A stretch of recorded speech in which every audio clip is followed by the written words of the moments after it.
I want you to think about the last time you truly rested.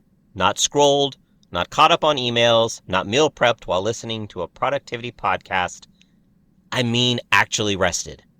Where your body felt still, your mind got quiet, and you didn't feel guilty about either of those things. For a lot of us, that moment is hard to remember.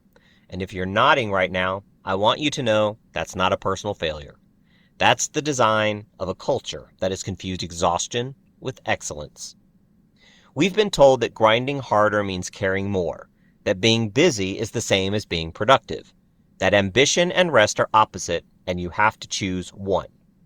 But what if that's wrong? What if the science, the research, and thousands of years of human wisdom are all pointing to the same uncomfortable truth? That hustle culture isn't making us successful. It's actually making us worse at everything we care about and creating an unhealthy body in the same breath. Today, we're going to look at that honestly. And more importantly, we're going to figure out how to want big things, build big things, and do it without destroying yourself in the process. So let's go. We're going beyond horizons, where the mind and spirit meet, where the body finds its balance and the soul feels complete.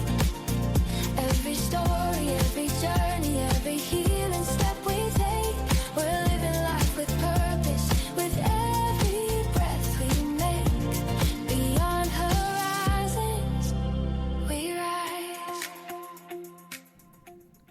Welcome back to the Beyond Horizyns podcast. I'm CJ Sugita Jackson, and this is the show where we explore the intersection of holistic wellness, spiritual philosophy, ancient wisdom, and real modern living with honesty, curiosity, and a commitment to keeping it grounded.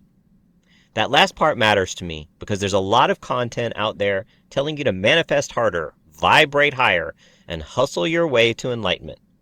And I think we deserve better than that. Every episode of this show, we bring real research and real tradition into the conversation, because wisdom that can't hold up to honest questions probably isn't wisdom worth following. Today's episode is one I've been thinking about for a while, because hustle culture is everywhere. It's in our language, our social media, our morning routines, our relationship with sleep, and it's doing real damage to our health, our relationships, and honestly, to the quality of work we're so desperately trying to produce. So today, we're going deep on what hustle culture actually is, what it's doing to us physiologically and psychologically, and how we reclaim ambition in a way that's sustainable, intentional, and, here's the part I love, actually more effective.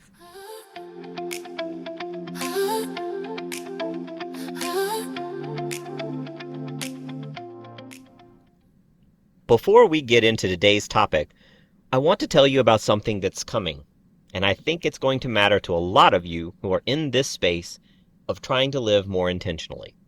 It's called Horizyns, and it's a platform our team has been building for people exactly like you, and for the incredible creators, teachers, healers, and makers who are doing meaningful work in the holistic, spiritual, and wellness world.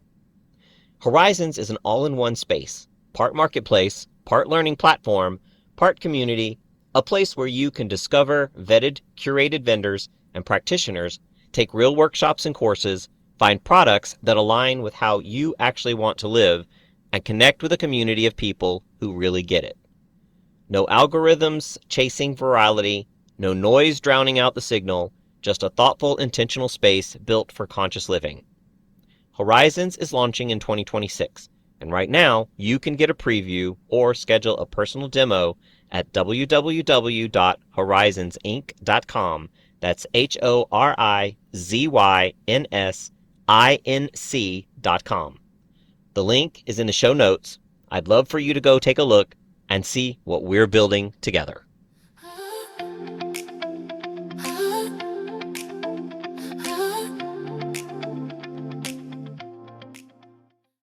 Let's define our terms, because hustle culture gets used as a catch-all phrase, and I think we can be more precise. Hustle culture is a belief system, a set of values that equates relentless productivity with personal worth. It says that your value as a human being is directly proportional to how much you produce, how little you sleep, and how much you're willing to sacrifice in the name of success. It glorifies overwork, it treats rest as laziness, it makes exhaustion a badge of honor. And it's not new. Sociologist Max Weber, writing in the early 1900s, traced the roots of this mindset to what he called the Protestant work ethic, a religious framework that connected moral virtue with disciplined, ceaseless labor. The idea that hard work was not just practical, it was holy. That rest was suspect. That idleness was sin. Fast forward to the 1980s and you get the rise of the grind archetype. Wall Street, the 80-hour work week as a status symbol, the glorification of the workaholic. Then, social media turbocharges it. Instagram becomes highlight reel of 5 a.m. wake-up calls, side hustles, and while you were sleeping, I was building my whatever. And somewhere along the way, many of us absorbed this as a personal identity. Not just a style, an actual identity. That's the part worth examining. Here's where I want to spend some real time, because the science on this is not ambiguous. And I think if more people actually knew what chronic overwork does to the body and brain, the hustle gospel would lose some of its shine. Let's start with cognitive performance. A landmark study published in the American Journal of Epidemiology followed over 2,000 workers for 5 years and found that working more than 50 hours a week was associated with significantly worse cognitive function, including memory, reasoning, and processing speed, compared to those who working 40 hours or fewer a week. Read that again. More hours, worse thinking.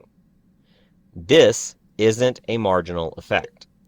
The researchers described the cognitive decline as equivalent to aging by 7.5 years. You can't hustle your way out of that. Now, let's talk about the nervous system. Chronic stress, the kind that sustained overwork produces, activates the body's HPA axis, the hypothalamic pituitary adrenal axis. This is your stress response system. When it stays activated for extended periods, it floods the body with cortisol. Short-term cortisol is useful. It sharpens focus, mobilizes energy, prepares you to respond to a challenge. That is its specific job. But chronically elevated cortisol does something very different. Research shows it literally shrinks the hippocampus, the part of your brain most involved in learning, memory formation, and emotional regulation. It suppresses immune function, it disrupts sleep architecture, it elevates inflammation markers associated with cardiovascular disease. A 2021 meta-analysis published in the Lancet found that long working hours were associated with a 35% higher risk of stroke and a 17% higher risk of dying from heart disease compared to standard working hours people. This is not a wellness platitude. This is documented physiological harm. And then there's the creativity piece, which I think is especially relevant for anyone building something. Research from neuroscientist Kalina Christoph at the University of British Columbia and others studied the brain's default mode network, the network that activates when we're not actively focused on a task.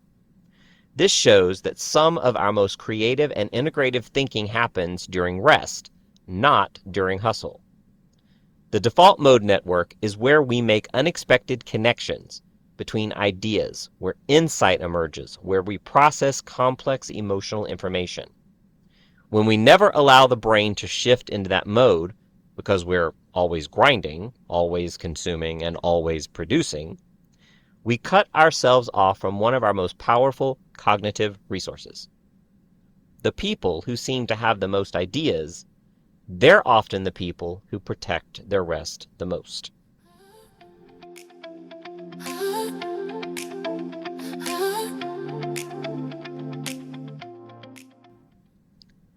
Now, I want to pause here and be honest about something, because this is the kind of topic that attracts a lot of noise. There's a growing anti-hustle industry, and just like hustle culture itself, it can become its own kind of trap. You've seen it. The $2,000 courses on slow living. The influencers who post aesthetically perfect images of their leisurely mornings while selling you a masterclass on doing less. The wellness brands that have commodified rest into a luxury product. There's a real irony when someone is hustling to sell you a program about not hustling. So let's be clear about what I'm not saying today. I'm not saying ambition is bad. I'm not saying hard work is harmful. I'm not saying you should stop caring about what you're building or lower your standards. What I am saying is that the relationship between effort and output is not linear. More hours does not mean more results, and the research bears that out clearly. True detoxing from hustle culture is not about producing less. It's about producing better, from a more sustainable, more intentional, and frankly, more powerful place. That is a very different conversation. Here's what I really find remarkable. Across cultures and across centuries, human traditions have understood something about the rhythm of work and rest that modern productivity culture has largely abandoned. The concept of Shabbat in Jewish tradition, a complete day of rest, weekly, non-negotiable. It's one of the oldest documented examples of structured recovery built directly into a cultural rhythm. Not as laziness, not as weakness, as wisdom. As a sacred necessity for sustainable human flourishing. In Taoist philosophy, the concept of Wu Wei, often translated as effortless action or non-forcing, describes a way of engaging with work and life that is aligned with natural flow rather than against it. The Tao Te Ching, attributed to Lao Tzu and dated to around the 4th century BCE, teaches that the most effective action often comes from stillness and alignment, not from force and strain. In Ayurvedic medicine, one of the oldest holistic health systems in the world originating in ancient India, has said, the concept of dinacharya describes a daily rhythm that includes structured rest, reflection, and practices that restore the nervous system, not as optional care, but as a foundational health experience. And in many indigenous cultures, the concept of reciprocity with the natural world, the understanding that the land rests so it can produce again and that humans are no different, is woven into the very fabric of how life is organized. These weren't cultures without ambition. Many of them built extraordinary things, architecturally, philosophically, scientifically, and spiritually. But they built within a rhythm, and that rhythm included rest as an essential, non-negotiable part of the cycle. We used to know this, and somewhere in the last century, in the race toward industrialization and productivity optimization, we unlearned it. The good news is, it's learnable again. So, let's get practical, because I don't want you to walk away from this episode feeling guilty about your work ethic or confused about what to do differently. I want you to leave with a real framework. Here's how I think about it. First, support your identity from your output. This is the deepest work. Hustle culture survives because we've attached our sense of worth to our productivity. When you can genuinely separate those two things, when you know your value is not contingent on what you produce today, the grip of hustle culture loosens. This is psychological and often spiritual work. It doesn't happen overnight, but naming it is the first step. Second, protect deep work over long hours. Cal Newport's research on deep work, cognitively demanding, focused, distraction-free effort, shows that most people can sustain approximately 4 hours of genuine deep work per day. After that, the quality degrades significantly. 4 focused hours often produces more than 10 scattered ones. Work with that reality instead of against it. Third, design recovery into your schedule, but not as a reward. Actually, as a requirement. Recovery is not what you earn after you've done enough. It's what makes doing enough possible. Schedule your rest with the same intentionality you schedule your work with. Fourth, redefine what progress looks like. Progress is not always visible output.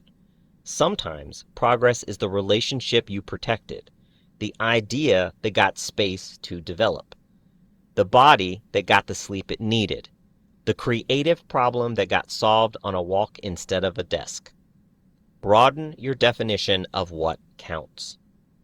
And fifth, build in what I call strategic stillness. Even 10 to 15 minutes of genuine stillness, no input, no output, just presence, has measurable effects on stress hormones, creative thinking, and decision-making quality. The research on mindfulness and meditation is extensive at this point. This isn't soft, it's a performance tool. You can be deeply ambitious and deeply rested. In fact, the research strongly suggests that the deepest ambitions are best served by the most intentional recovery. That's not compromise, that's a strategy.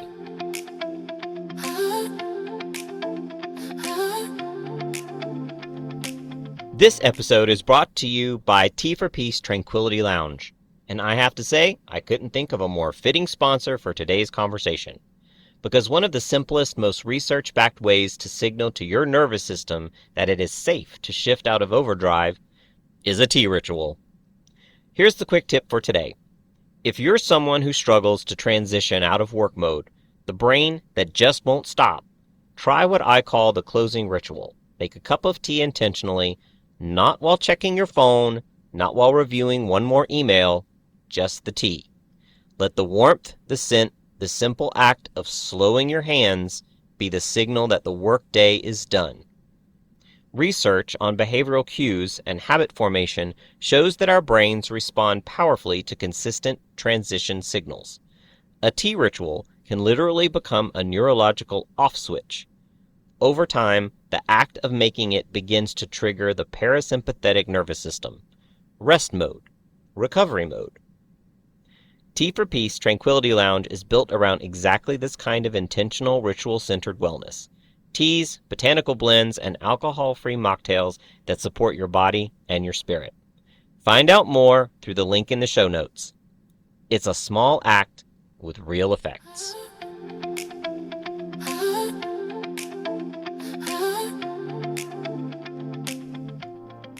Let's bring this episode home. Today, we looked at hustle culture, what it is, where it came from, and what it's actually costing us. We looked at the research, the cognitive decline associated with overwork, the neurological effects of chronic stress, the documented cardiovascular risk, and the creativity that gets lost when we never allow the brain to rest. We looked at the ancient wisdom that was already here, Shabbat, Wu-Wei, Dinacharyu, the indigenous understanding of reciprocity and rhythm. Traditions that understood long before neuroscience could measure it that sustainable output requires structured recovery. And we talked about what it actually looks like to detox from hustle culture without becoming someone who stops caring, because that is not the goal. And anyone selling you that version isn't being honest with you. The goal is to want big things, build big things, and do it from a nervous system that isn't running on fumes, from a brain that is spaced to think clearly, from a body that has been given the recovery it needs to show up fully. That is not less ambitious, that is smarter ambition. The one thing I want you to take away from today, rest is not the opposite of ambition. Rest is the infrastructure of ambition. Without it, the building eventually falls. So this week, find one place to put recovery back in, not as a reward, as an actual foundational practice. If you enjoyed this episode, be sure to follow the Beyond Horizyns podcast so you don't miss future conversations, and join our Horizons community at www.horizons.com, where you can meet like-minded individuals, find amazing products, and take workshops from our many curated vendors. Each week, we'll explore new ideas, traditions, and perspectives that can help us live more balanced, meaningful lives. So check out our podcast every Thursday morning at 8 a.m. Thank you for being here at the beginning of this journey, and until next time, keep exploring what lies beyond the horizon.